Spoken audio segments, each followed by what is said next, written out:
వచ్చినా, అదేవిధంగా ప్రెస్ మీట్లు పెట్టినా, సోషల్ మీడియాలో రాసిన తెలుగుదేశం పార్టీ, జనసేన పార్టీ వాళ్ళకి ఆర్థిక విధ్వంసం, మరో శ్రీలంక అయిపోయింది, వీటి గురించి సోమాలియా, వీటి గురించి మాట్లాడతారు సార్. దాని అర్థం ఏంట్రా అని చెప్తే మాత్రం ఎవరికి తెలియదు సార్.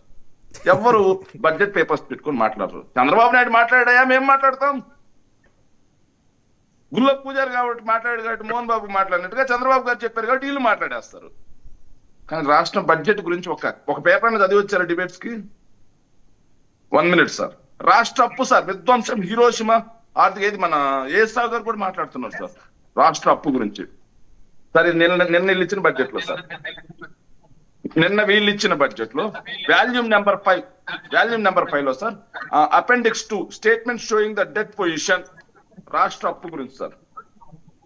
చూడండి సార్, ఇది ఎప్పటి వరకు అంటే 31/3/2024 మేము దిగిపోయే నాటికి, కళ్ళు విప్పార్చి కొంచెం చూడండి సార్, మేము దిగిపోయే నాటికి రాష్ట్ర అప్పు ఏది సార్, డైరెక్ట్ ప్రత్యక్ష రుణాలు 4,21,201 కోట్లు, 4 లక్షల కోట్లు ప్రత్యక్ష రుణాలు.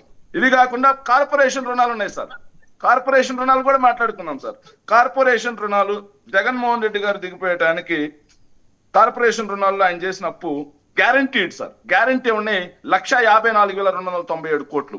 నాన్ గ్యారంటీడ్ ఉంటుంది సార్, నాన్ గ్యారంటీడ్ 63,000 కోట్లు. డిస్కమ్ల అప్పులు 11,000 కోట్లు. మొత్తంగా కలుపుకుంటే జగన్మోహన్ రెడ్డి గారు దిగిపోయే నాటికి రాష్ట్ర ప్రభుత్వ అప్పు 6,51,385 కోట్లు. మరి చంద్రబాబు నాయుడు గారు దానికి ముందు అప్పులు చేయలేదా? విభజనకి మనకు వారసత్వంగా అప్పులు రాలేదా? ఆయన చేసింది సంక్షేమం కోసం అండి, మీలాగా బటన్లు తీయడం కోసం సార్. ఆగండి సార్, ఆగండి. విభజన నాటికి మనకు వారసత్వంగా ప్రత్యక్ష రుణాలు, కార్పొరేషన్ లో గ్యారంటీడ్, నాన్ గ్యారంటీడ్ డెట్ మొత్తం కలిపి 1,40,717 కోట్ల రూపాయలు ఆంధ్రప్రదేశ్ కి అప్పు అనేది వారసత్వంగా వచ్చింది. మరి చంద్రబాబు నాయుడు గారు 5 ఏళ్ల పాలనలో ప్రత్యక్ష రుణాలు, guaranteed debt, non guaranteed debt కలుపుకొని 3,90,247 కోట్లకి వెళ్ళింది.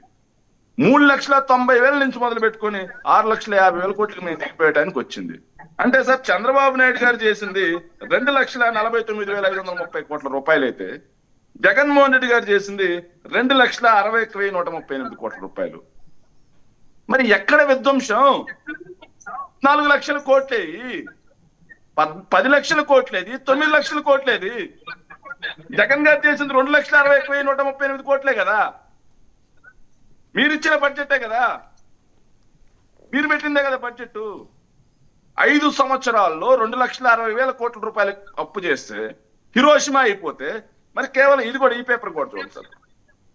ఇది వాళ్ళ బడ్జెట్ లో sir, statement of receipts under public debt, loans and advance కింద సార్ వాళ్ళు ఇచ్చిన బడ్జెట్ లో ఈ సంవత్సరం చూడండి సార్, ఏదైతే ఎస్టిమేటెడ్ లో 91,000 అప్పులు తీసుకొస్తామని చెప్పి రివైజ్డ్ ఎస్టిమేట్స్ కి వెళ్ళి 97,000 కోట్ల రూపాయలు కేవలం 10 నెలల్లో తీసుకొచ్చారు.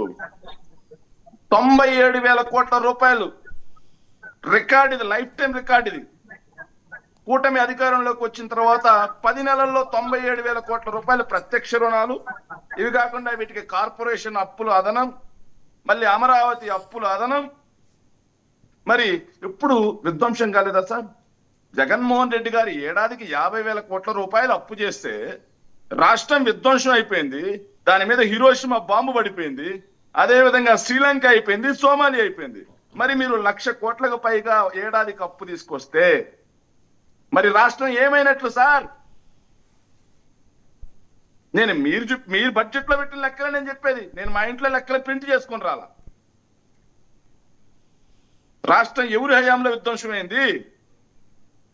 ఇక సంపద సృష్టి అంటే సార్, నాకు భలే నవ్వు వస్తుంది సార్ వీళ్ళు మాట్లాడుతూ ఉంటే. సంపద సృష్టి, సంపద సృష్టి, సంపద సృష్టి.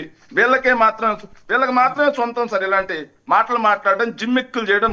కానీ లెక్కలు అవసరం లేదు సార్, ఎవరికి కూడా లెక్కలు అవసరం లేదు. ఊరికే 4 పడికట్టు మాటలు మాట్లాడేసి ప్రజల గుండెల్లో, ప్రజల మనసుల్లో. నిన్న బుగ్గన రాజేంద్రనాథ్ రెడ్డి గారు కూడా చేసింది అదే కదా. ఆయన అప్పుడెప్పుడో 3 నెలల క్రితం, 4 నెలల క్రితం చూసాం హైదరాబాద్ ప్రెస్ క్లబ్లో, ఆంధ్రప్రదేశ్లో కూడా కాదు, హైదరాబాద్ ప్రెస్ క్లబ్లో. మళ్ళీ నిన్న వచ్చారు హఠాత్తుగా, డోన్ అనే డెన్లోంచి బయటకు వచ్చేసి ఆయన మాట్లాడారు. ఏమంటే ఆర్థిక మంత్రిగా 5 ఏళ్ళు చేశారు మీరు. చేసినప్పుడు మీకు కనీస బాధ్యత లేదా? బయటకు వచ్చి బాధ్యత బయటకు వచ్చి బాధ్యత ఉంది ఏదో కాబట్టి కదా 4 సార్, ముక్కలు బాధ్యత ఇంగ్లీష్లో ఉంది కాబట్టి మాట్లాడేసి కదా వెళ్ళిపోవటమేనా? బడ్జెట్ని అడుగుతున్నాం. మీరు అంటున్నారు, కూటమి వాళ్ళని అంటున్నారు, వాళ్ళు ఏదో పడికట్టు పదాలని, ఆయన మాత్రం మాట్లాడింది ఏంటి? సోఫిస్టికేటెడ్ ఇంగ్లీష్లో 4 ముక్కలు మాట్లాడేసి వెళ్ళిపోతే జనం నమ్మేస్తారా? మీరు విశ్వసనీయత సార్, కోల్పోయిన 4 తర్వాత మాట్లాడటం కాదు, ఈ విశ్వసనీయత బడ్జెట్ని కోల్పోయిన కడిగేస్తాం. తర్వాత తిరిగి ఈ దాన్ని బడ్జెట్ తెచ్చుకోవడానికి మీరు చేయాల్సిన ప్రయత్నాలన్నీ మానేసి హఠాత్తుగా డెన్లోంచి బయటకు వచ్చేసి మాట్లాడేసి వెళ్ళిపోతే జనం మిమ్మల్ని నమ్ముతారా? సార్ ఈ బడ్జెట్ ని కడిగేస్తాం, ప్రజా పోరాటాలు ఎలా ఉంటాయో చూడబోతారు సార్. ఇవి కాకుండా వీళ్ళు అప్పు పుట్టే పరిస్థితి లేదన్నారు కదా సార్. ఇది చూడండి సార్ ఒకసారి, ఇది బడ్జెట్ బ్రీఫ్ లో పేజ్ నెంబర్ 9 సార్.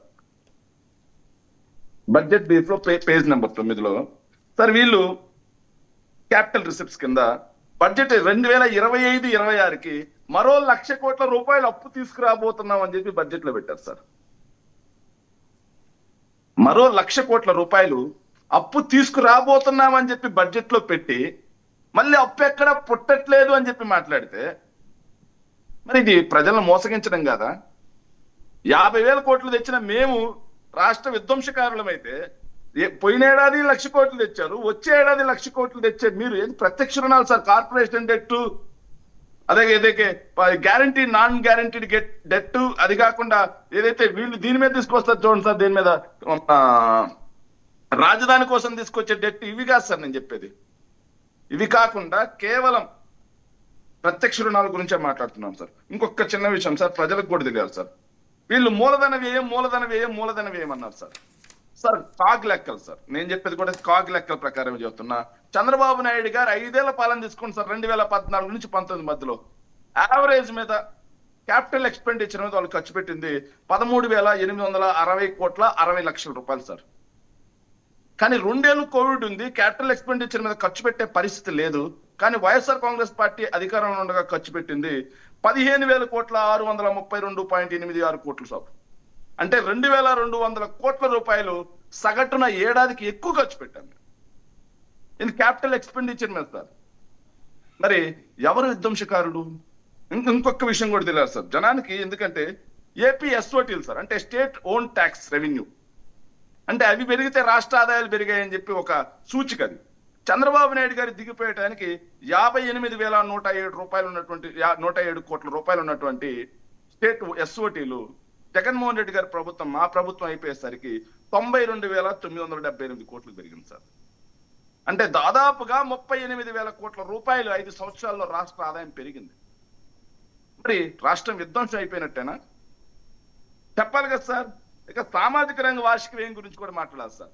సామాజిక రంగ వార్షిక వ్యయంలో మా ప్రభుత్వ హయాంలో 5,000 కోట్ల రూపాయలు ఏడాదికి ఖర్చు పెడితే చంద్రబాబు నాయుడు గారు ఖర్చు పెట్టింది 2,000 కోట్ల రూపాయలు. ఇవన్నీ మేము చెప్పేది కాదు కదా, బడ్జెట్ లెక్కలే కదా. వీటికి అవసరం లేదు, వాళ్ళకి బడ్జెట్ లెక్కలతో పని లేదు. మేమేదో పడిగట్ట మాటలు మాట్లాడుతుంటే సరిపోద్దా? ఇంకా చివరిగా తెలియాల్సింది సార్, వీళ్ళు జగన్మోహన్ రెడ్డి గారు కావాల్సిన అప్పు కంటే ఎక్కువ తీసుకొచ్చి విధ్వంసం చేశారని ఏఎస్ రావు గారు మాట్లాడారు సార్. కానీ కాగ్ లెక్క అది చెప్పట్లేదు సార్. కాగ్ లెక్క ఏం చెప్తుందంటే సార్, కేంద్ర ఎఫ్ఆర్బిఎం పరిమితి కంటే కూడా చంద్రబాబు నాయుడు గారు 2014 నుంచి 19 మధ్యలో 31,000 కోట్ల రూపాయలు అదనంగా తీసుకొచ్చారు. దానివల్ల మా ప్రభుత్వానికి రావాల్సినటువంటి 17,000 కోట్ల రూపాయలు ఇన్సెంటివ్స్ కట్ చేశారు దాంట్లో. కానీ జగన్మోహన్ రెడ్డి గారు 5 ఏళ్ళు, మళ్ళీ కోవిడ్ 2 సంవత్సరాలు సార్. మేము తీసుకొచ్చింది ఎంతో తెలుసా సార్? ఎఫ్ఆర్బిఎం పరిమితి కంటే ఎక్కువగా కేవలం 2,500 కోట్ల రూపాయలు. 31,000 కోట్ల రూపాయలు తీసుకున్నటువంటి చంద్రబాబు నాయుడు గారేమో విజనరీ ఆర్థికవేత్త, ప్రపంచ ఆర్థికవేత్త. కానీ కేవలం 2,000 కోట్ల రూపాయలు ఎక్కువ తీసుకొచ్చినటువంటి జగన్మోహన్ రెడ్డి గారేమో రాష్ట్ర విధ్వంసకారులు. మన బ్రాండ్ ఇమేజ్ అలాంటిదండి. ఏంటంటే తాటి చెట్టు కింద నుంచొని మంచి నీళ్ళు తాగిన కళ్ళు తాగుతారని అంటారు. మనస్సాక్షితో మాట్లాడాలి సార్, మనస్సాక్షితో మాట్లాడాలి సార్. ఇంకొక మాట సార్, వీళ్ళు చంద్రబాబు నాయుడు గారు కానీ వీళ్ళు కానీ చెప్పిన మాట ఏంటంటే సార్, ఒక రాష్ట్రం తాము చెల్లించే అప్పులు వడ్డీల మీద వృద్ధి రేటు జిఎస్డిపి మీద వృద్ధి రేటు కంటే ఎక్కువ ఉంటే రుణాల లభ్యతలో స్థిరత్వం అనేది పూర్తిగా క్షీణించినట్లే అప్పు పుట్టదు అని చెప్పారు సార్. చెప్పేశారు, క్లారిటీ ఇచ్చేసారు. 2013-14లో జిఎస్డిపి, స్టేట్ జిఎస్డిపి 4,64,772 కోట్లు సార్. కానీ వడ్డీ చెల్లింపులు 7,488 కోట్ల రూపాయలు సార్.